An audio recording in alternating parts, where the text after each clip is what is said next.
সুন্নত তরিকায় নামাজ সেটা কিভাবে হবে?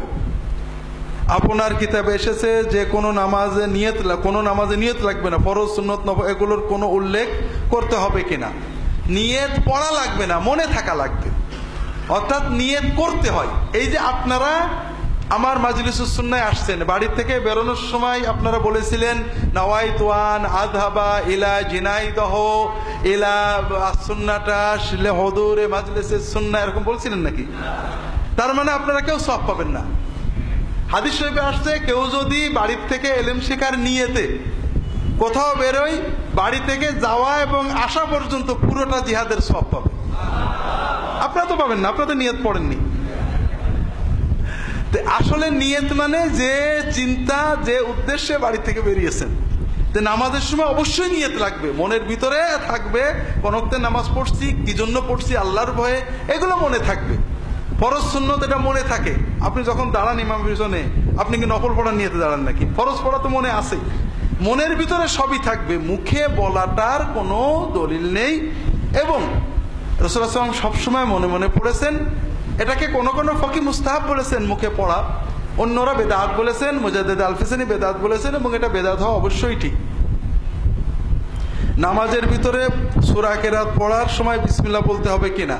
সূরা ফাতিহার আগে বিসমিল্লাহ বলবেন, অন্য যে কোনো সূরা যখন শুরু থেকে পড়বেন অবশ্যই বিসমিল্লাহ বলবেন।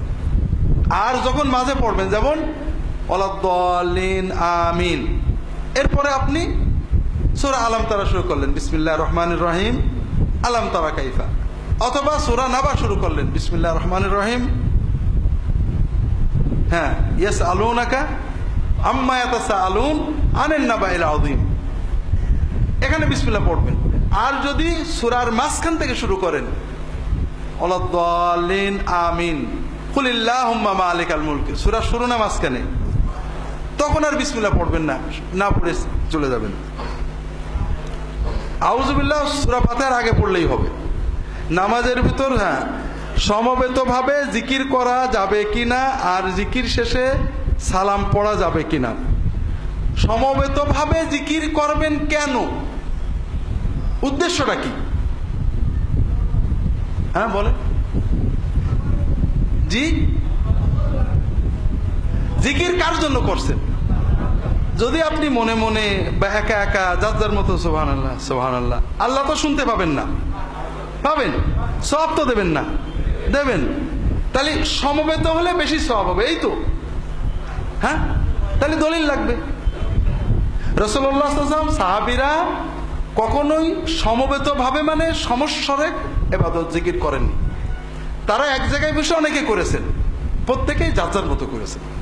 এখন যদি মনে করেন নবীজির তরিকায় সওয়াব কম হবে, সাহাবীদের সওয়াব কম হতো, আপনার আরো দরকার, তাহলে সেটা আপনার ব্যাপার।